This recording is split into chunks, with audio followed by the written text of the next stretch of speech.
here. Let's go from CBS Sports.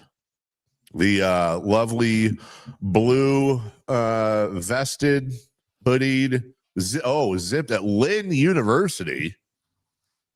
Dave Richards, CBS Sports. Oh, where your son goes? Whereabouts is that? Is that in Florida? It's in Boca Raton, so it's close to where we live here in South Florida. And I know that when he was growing up, we made sure that Crave was an important part of his nutritious breakfast. Not nutritious. I'll acknowledge that. Dave, have you ever had Crave cereal? Do No. they have that out there? No, I haven't even heard of it. But I'm looking for a brand new favorite cereal. My favorite cereal used to be Cracklin' Oat Bran, and I had it recently, and it was terrible. It just you know what? Man, I grew up in a household with my mom's a nurse, and so we wouldn't get sugar cereals. Every once in a while, we would either get Kix or Honey Nut Cheerios or Cracklin' Oat Bran. And like Cracklin' Oat Bran has kind of that sweet exterior. Yeah. I did the same thing. As a matter of fact, I still might have part of a box upstairs. I'll check during the break. I didn't realize as a kid that it's a great way to knock all your teeth out because it is so hard. It's like chewing jawbreakers, but it's good. Oh man. But you talked about Crave, like when you get that in milk, like I guess it makes it that much even better. I used to feel the same way about Cracklin' Oat Bran. Yeah. Like milk would definitely take the edge off, literally. And it would taste good. And I liked it a lot, but the last time I had it, it was gross. It didn't taste right. Something changed. They changed the recipe. I'm not crack-a-lacking with Cracklin' Oat Bran anymore. When we get done with this, look, you've been with us for so long. I know we give you a nice big stipend, which is part of how you're putting your son through college. But I would like to, when we get done, I think it's bonus time. I want you to text me your address.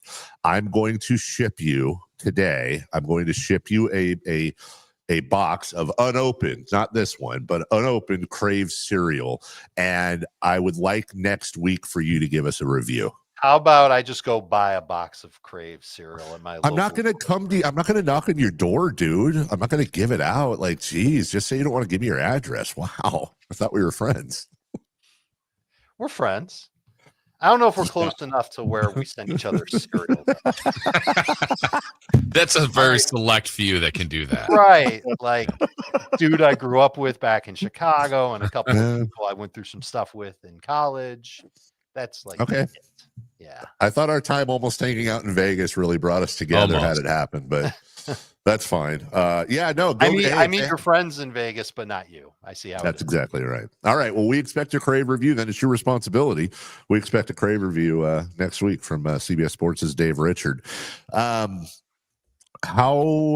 much carnage do you think last night's game caused around the world of what was it as bad as in some of my leagues where you've got guys that just loaded up on the Bills and there were some things that happened, but not what they thought was going to happen. I don't think.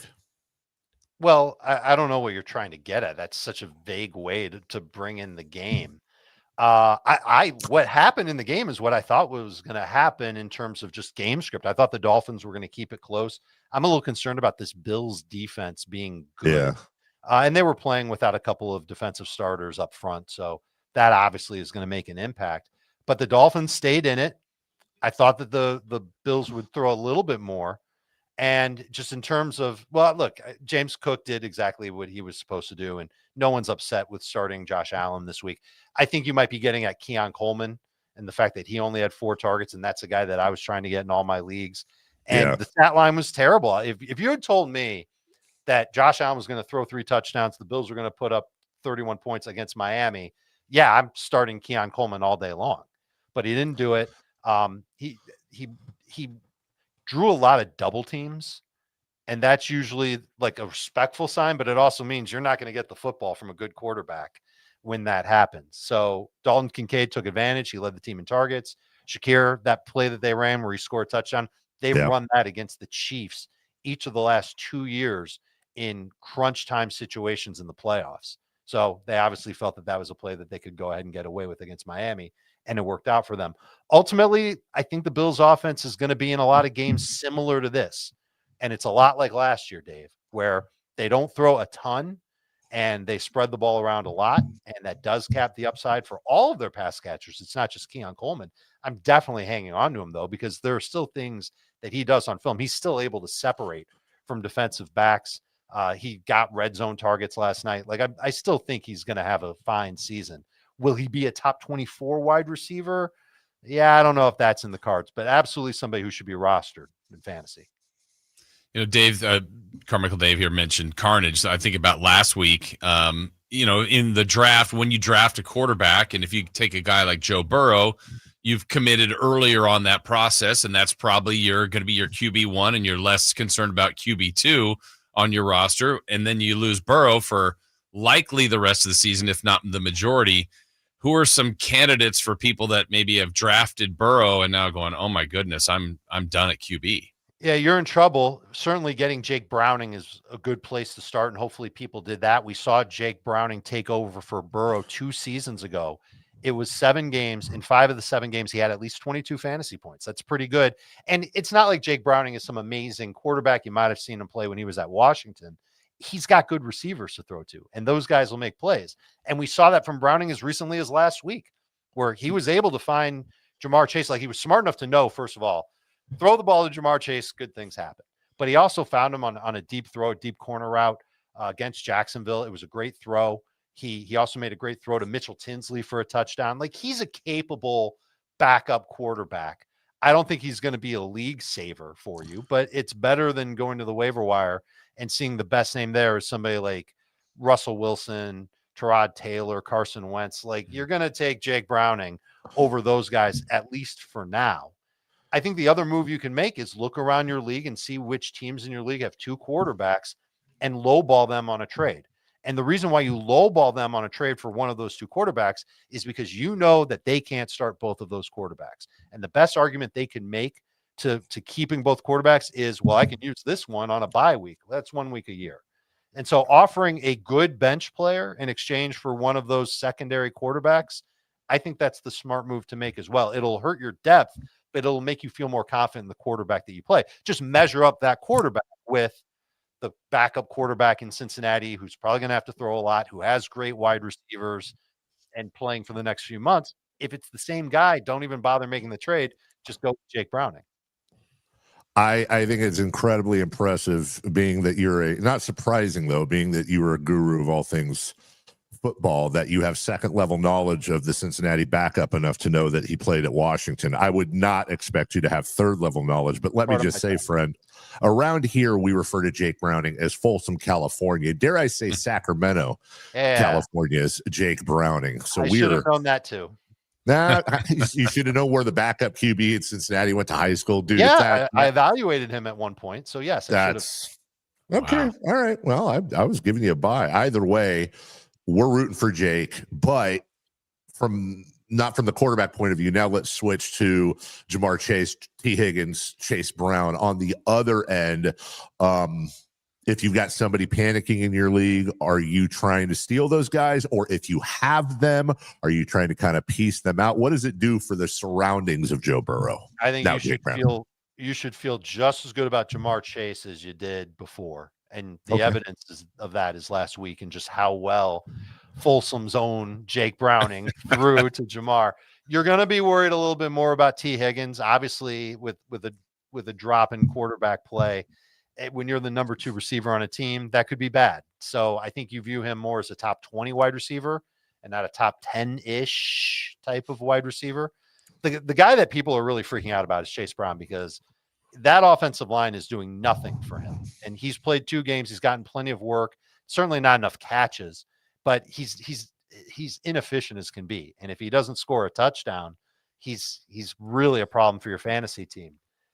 I don't know if I'd get rid of him, because he does get a lot of work, but I sure would like to see Cincinnati start to lean on him in different ways than they already have. Stop running him between the tackles, use the edges a little bit more, use him in the passing game a little bit more. And that could be where having Jake Browning makes a difference for Chase Brown, because Browning, he's going to focus on just getting the ball out. He's not looking downfield trying to make those amazing throws like Joe Burrow would do. Burrow is much more of a big game hunter. He's looking downfield a lot more often. He's not looking for the check down.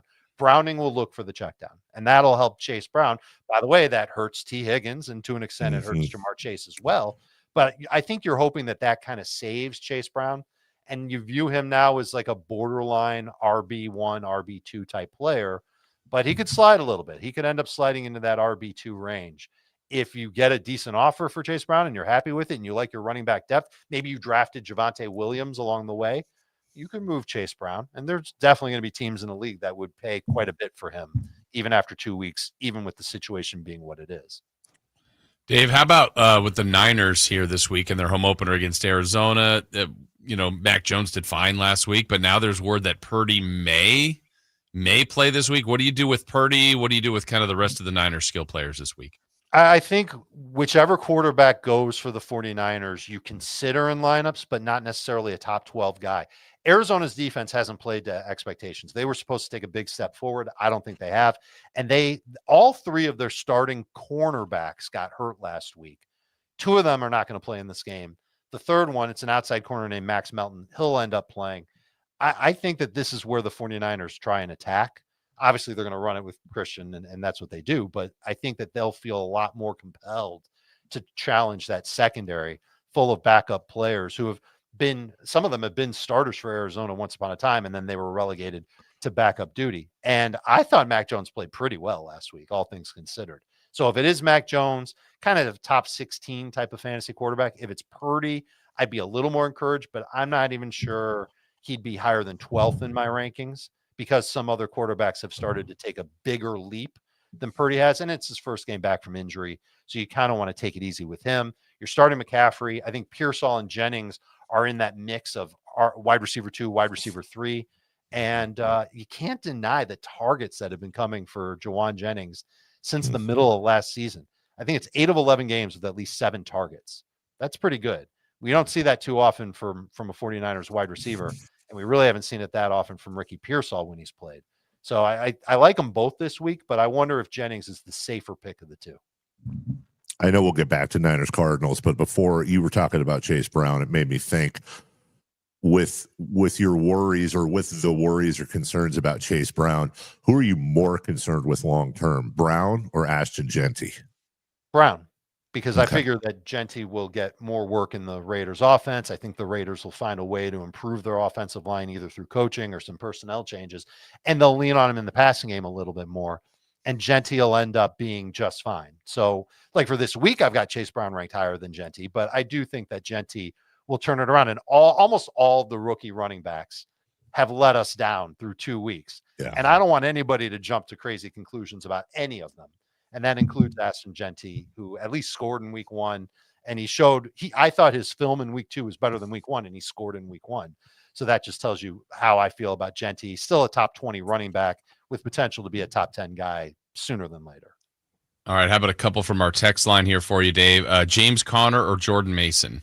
Mason is a great start this week against Cincinnati. Should get a lot of work for the Vikings. I do hope their offensive line is healthier. And I think he could have a pretty good game. James Conner has not looked great through 2 weeks. Okay, 2 more quick ones. Flex Pollard or Jameson Williams in a PPR league? I would go Jameson Williams, but I think I'm in the minority in that opinion. I just think he's got more upside from week to week. All right, from our guy Danny, he says, someone offered me Jamar Chase for Jonathan Taylor and Devontae Adams. I declined, of course. But should I have accepted that trade? No. Absolutely not. That's giving up way too much for Jamar Chase, especially now that Chase has Browning as his quarterback. There you go. I'll continue on the YouTube chat. Same thing Jason was doing. Etienne or Genty in the flex? I have Etienne higher. You can't help but be impressed with what he's done. It's a tough matchup for him, though. Javonte Williams or Roma Dunze in flex? Love them both. They should both be started. Javonte Williams is a top 12 running back this week. And there's actually a follow-up. Cowboys. Oh, really? Okay. The follow-up there is, would you consider starting Odunze over Nico Collins? Close. Very close. I would consider that. All right. And then this is 100% a text question. 100%. Kyler Murray or Jared Goff? Ooh. I'd go Goff. I do think the game script is going to be favorable for both of these guys. And everybody's really worried about Goff against Baltimore. It's a terrible track record against Baltimore. This Ravens defense is different. They're not quite as good as they've been in the past. And I think the Lions finally started to click last week in a laugher against the Bears.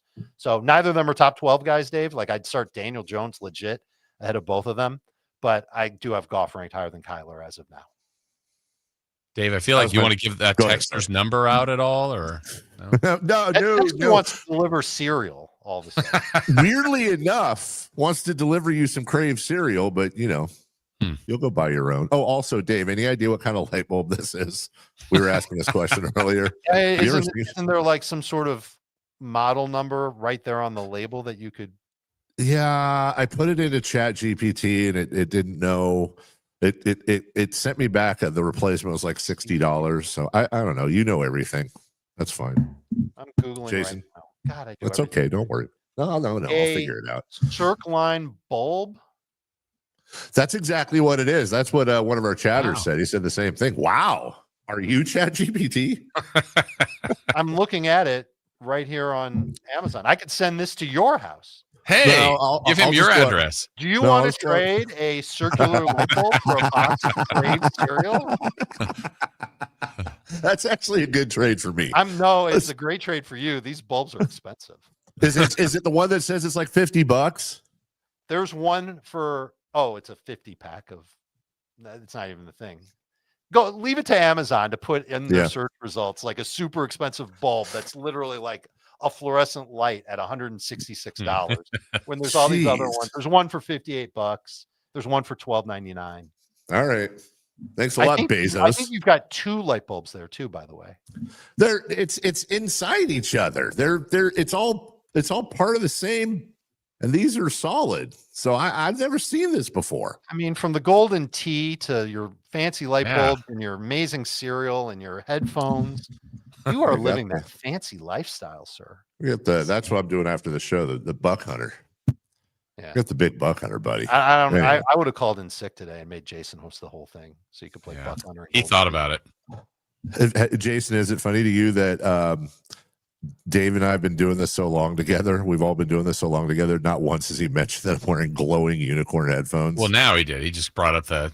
It took us a while. I forgot my headphones, Dave, so I had to go buy some at Target, and these were the only ones they had. So I can send these to you. Looks good on you, though. Hey, back to you, Jason. One last one for me, Dave, is from last night. We talked about the Bills. Is there anything redeeming left for? I mean, Miami's done for this week, but the weeks ahead, like, is that just a mess? It's a mess, but I think their offense has played better the last 2 weeks. And I think anybody that drafted both Devon Achane and Tyreek Hill are very happy with the results, all things considered. Okay. Whether or not it goes sideways and they fall off, I don't see that coming for Achane. And the only way that could really happen for Tyreek is a big quarterback change, or he gets traded to a team that doesn't throw a lot, something like that. But I think if you've got those two, you start them. You can be nervous about Waddle. At least he's scored a lot lately, and that's a good thing. No one feels good about starting Tua. No one's starting their defense. No one is going to start Darren Waller if he even plays. I don't know if he will. So I think it's kind of status quo on the playmakers for Miami. All right. Last thing for me, for you, you mentioned it when I asked about the texter's Jared Goff question or Kyler Murray. You mentioned it. I really want to get into it. I think maybe the most fascinating thing for me right now in fantasy football might be Daniel Jones and how he's done, how he looks, new team, new offense. Is he a guy that if it's you, Dave, are you saying, I got to steal, I'm holding on to this dude? Or is this a guy you're immediately looking to see if you can get any value for him because the gravy train's going to stop at some point? Right. So the only way you're going to get value for him is in a 2-quarterback or super flex league where someone who has Jaden Daniels or any of the Joe Burrow, like they lost a quarterback, they're desperate. I traded for Daniel Jones in a 14-team dynasty league. I gave up Cooper Kupp to get him, and it's half PPR, and it's a dynasty league. So like it's the end of the line for Cooper Kupp. I felt like that was a good deal. Jones seems to have overcome some, not all, but some of the sensitivity that he's had to pass rush pressure, and he's looking good. He's getting the ball out fast. he's still making some mistakes that make me think back to the old Daniel Jones. And so if I've got him, I don't mind using him, especially this week. I like the matchup. But next week he's got the Rams, and I think that's going to be a matchup that does him in. So maybe he's got 9-10 days left before he turns into a pumpkin, Dave. Where can everybody get all sewn up for the big week 3 fantasy football weekend, David? We just finished recording the second of 2 start or sit shows on YouTube. You go to youtube.com, search for Fantasy Football Today, like and subscribe to the channel. You can even get alerts so you know every time that we're broadcasting. And we literally go through every single player. You know what to do with every single player on your fantasy football team. We think we're pretty good at it. And if you still have questions, you can ask them in the chat on YouTube, or you can go to our live stream on YouTube that starts Sunday at 11:10, 8 a.m. out there in Folsom, California. For those who so are inclined and have a start question, you can ask it. We answer it. We want to help you win your fantasy football leagues. We do it every day. YouTube.com, search for Fantasy Football Today. Also, there's a maze on the back that you can play from the Crave cereal as well. So way. Yeah, dude. Never look ending. forward to that. Also, what is Lynn University's mascot? The Fighting Knights. Oh, the Fighting Knights. Shout out. Cool. They only have like 4,000 undergrad. But it's perfect place for my son, and he loves it, and he's doing great. Let me tell you, brother, your child is going to school close to you. Well done. I would trade. You say that you would. I'm just saying. I don't know if both of your kids are in school or not. No, one's 16, but she's 6 my hours away. My other one's 18, Yeah. and she is for sure leaving home. Like, not going to be within a short drive of our house. So I'm here if you need me, dude, when that happens, because it's tough. I'm sure it's tough, but it ain't easy, brother. No, it's also not easy when your son pops home at 1 a.m. saying that he doesn't feel well after a night out drinking, and you've got to jump out of bed and help him. Had a kid. I said, this is no way to be a freshman in your first week in college, Rye. First week. Wow. It didn't happen. That did not happen in his first week. Exaggerating. Well, next time he comes home, you'll have some nice, fresh Crave cereal for him. We always appreciate you. Dave Richards, CBS Sports. We'll see you next week, brother. You got it, guys. Enjoy the college football games this weekend. I know I will. Yeah. Right. Take care. Thanks. Not even biting.